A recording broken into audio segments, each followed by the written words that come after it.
Estou acordado antes do alarme tocar de novo. Observo a tela sair do seu modo de repouso esmaecido e se iluminar intensamente. 7h29 avança para 7h30, e eu falo junto com a chamada de despertar. Detento 970-981. Hoje é quinta-feira, 2 de junho. Dia 737 no loop. A temperatura dentro da sua cela é de 66. Pular, murmuro enquanto balanço as pernas para fora da cama e me levanto. Muito bem. Por favor, selecione sua opção de café da manhã. Solicita a voz. Digo a Rap para me dar torradas e suco de laranja. Viro-me para encarar a tela. Há uma foto minha no canto superior esquerdo. Essa foto foi tirada no dia em que fui preso e é uma imagem particularmente ruim, tenho uma expressão atordoada no rosto, várias cicatrizes se destacam claras contra minha pele escura, meu nariz parece ainda maior do que o normal e minhas orelhas estão projetadas para fora da cabeça como alças de jarro. Se eu fosse rico, essas características incomuns teriam sido corrigidas esteticamente antes mesmo de eu nascer, mas sou um regular, então fiquei com meu nariz grande, minhas orelhas grandes e as cicatrizes que vieram depois. Mas não me importo. Minha mãe sempre dizia que elas me davam personalidade. Abaixo da fotografia estão as informações que a tela lê para mim todas as manhãs, a temperatura externa, a temperatura dentro do meu quarto, a data e a hora, quantos dias estou aqui dentro e uma contagem regressiva tanto para minha execução quanto para o meu próximo delay. Há apenas um dia de diferença entre os dois. Um compartimento se abre sob a tela e uma bandeja com meu café da manhã desliza para a pequena mesa de metal. A torrada está seca e é difícil de engolir. Quando termino, coloco a bandeja diante do mesmo compartimento de onde ela saiu, e ela é levada embora pela esteira transportadora. Rap fala novamente. Detento 970-981, hoje é quinta-feira. Foi emitido para você um uniforme limpo. Certo, digo, separando a tira de velcro que percorre a parte da frente do meu macacão branco fornecido pela prisão, enquanto tiro os sapatos com os pés. Saio da cueca boxer fornecida pela prisão, umas coisas horrivelmente engomadas e ásperas, e coloco um monte de roupas na bandeja que vem rolando pela esteira transportadora. As roupas sujas desaparecem, e eu espero, parado no meio da minha cela. Alguns segundos depois, um conjunto limpo de roupas aparece, cuidadosamente dobrado e rígido. Espalho a maior parte das roupas sobre a cama, mas visto para extra de shorts que solicitei e que me foi concedido como parte do meu uniforme. Eu começo meu treino, flexões, abdominais, agachamentos, barras na moldura da porta e meia dúzia de variações desses mesmos exercícios, até estar encharcado de suor e exausto. Normalmente, eu pararia depois de 1 hora, mas hoje quero continuar me exercitando. Quero fugir da dor que está tentando me alcançar. Recomeço, flexões, abdominais, agachamentos, barras. Continuo até não conseguir arrancar mais nada dos meus membros em chamas. Deito-me, exausto, no chão. E então deixo a dor me atingir em cheio. Maddox se foi. Aceito esse fato. Deixo que ele passe por cima de mim, deixo que se acomode. Eu me lavo usando a água da minha pequena pia e depois me seco com a toalha antes de vestir meu uniforme limpo da prisão. Detento 970-981, prepare-se para o discurso diário do supervisor da região 86, Galen Ri.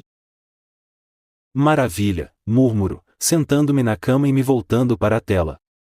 Por toda a cidade e nas vilas da periferia, os projetores Barker deixarão de exibir seus anúncios holográficos, as lentes interromperão todos os jogos, recursos de realidade aumentada e funções sociais, todas as televisões, módulos de realidade virtual e telas serão obrigados a transmitir a mensagem diária de Galen. Seu rosto aparece na pequena tela da minha prisão. Amigável, caloroso e confiante. Bom dia, cidadãos. Começa Galen, enquanto aquele sorriso astuto se espalha por seus lábios. Sei que todos vocês são pessoas ocupadas, então serei breve. Não tenho o menor interesse nessas transmissões políticas diárias, mas, se eu desviar o olhar, a gravação pausa até que eu volte a assistir. Melhor acabar logo com isso. Minha promessa de aumentar os cargos na área de engenharia está se concretizando, e eu gostaria de garantir pessoalmente que 50% desses empregos, não ocupados por robôs, serão reservados para os regulares, Não somos a nação dividida que a mídia quer que vocês acreditem que somos. Não vou permitir que isso aconteça. Não sob minha supervisão. Não durante meu mandato como supervisor. Reviro os olhos, e no segundo em que deixo de prestar atenção à tela, Galen congela no lugar, com um dedo erguido no ar, até que eu volte a olhar. Então ele continua, falando sobre suas políticas e sobre como a região 86 é a mais bem-sucedida dos últimos 50 anos, o que, na melhor das hipóteses, é discutível. Seu pronunciamento termina com seu habitual bordão de despedida como um só, e passo as 2 horas seguintes lendo. Sou sortudo, cerca de 1 ano depois da minha prisão, fiz amizade com a única funcionária humana do Loop, Vren Salter, a diretora da prisão. Ela coleciona livros antigos, não do tipo eletrônico, nem do tipo que pode ser exibido em uma lente, mas livros de papel de verdade. No Loop, os quartos são escaneados a cada 3 segundos para garantir que o detento não tenha escapado e para procurar eletrônicos de contrabando, por isso, livros de papel à moda antiga são as únicas versões que podem ser contrabandeadas com sucesso para dentro daqui. Tenho 189 livros empilhados aos pés da minha cama, de tudo um pouco, desde faroestes com cheiro de mofo de 300 anos atrás, com as páginas amareladas pelo tempo e o texto desaparecendo nos cantos, até os últimos livros de papel produzidos em massa por volta da época em que nasci. Consigo ler um livro em um dia quando ele é realmente bom. Há alguns aos quais sempre volto, histórias tão boas, personagens tão bem escritos que não me abandonam, e fico me perguntando se eram populares quando foram publicados. Kindred, Harry Potter, As Aventuras de Pi e a Mão Esquerda da Escuridão, por exemplo. Neste momento, estou na metade de um livro sobre uma família presa em um hotel assombrado. É de um autor de quem gosto, já li pelo menos 5 outros livros dele, e este talvez seja o melhor até agora. O que eu gosto nos livros é a maneira como posso desaparecer por um tempo em um lugar criado por outra pessoa. Não preciso ser quem sou nem estar onde estou enquanto permaneço naquele outro mundo, e às vezes eu preciso disso. Nesse sentido, suponho, não sou muito diferente dos viciados em drogas que habitam os blocos residenciais e as favelas na periferia da cidade. Às 11h30, a parede dos fundos da minha cela começa a se erguer lentamente. Ela se move em silêncio, mas eu ouço os pássaros e consigo sentir o vento e o calor do sol. Largo o livro e fico de pé diante da parede enquanto ela sobe. Temos 1 hora de exercício ao ar livre todos os dias. Eu passo 45 minutos dela correndo voltas em alta velocidade pelo meu trecho triangular e murado de pátio. É somente quando a porta está completamente aberta que se tem uma verdadeira noção do formato da prisão. Sem surpresa, ela é um grande círculo, daí o nome. O Loop tem meia milha de circunferência, com 155 celas e uma abertura na entrada que leva diretamente à única forma de entrar ou sair, o trem escuro, que é conectado ao Loop por um sistema de túneis. A cela de cada detento tem 9 pés em seu ponto mais largo e pouco mais de 8 pés e meio na parede que se abre para o pátio. Há 4 pés de concreto de cada lado e 3 pés acima, isso torna as celas à prova de som, à prova de fuga e praticamente à prova de bombas. Cada detento recebe uma faixa de pátio, uma continuação do formato afunilado de sua cela, que se estende por quase 200 pés até o enorme pilar de concreto no centro, no topo do qual os drones ficam alojados. A hora de exercícios é o único momento em que os detentos têm permissão para interagir uns com os outros. Não conseguimos nos ver por causa dos muros de 15 metros de altura que nos separam, mas podemos conversar, e antes mesmo de a parede dos fundos estar erguida até a metade, já consigo ouvir os gritos e berros de todos os outros detentos. Ouço Pander Banks cantando uma das 7 músicas de que ela se lembra do mundo exterior. Quando terminar as 7, ela voltará para a primeira e começará tudo de novo.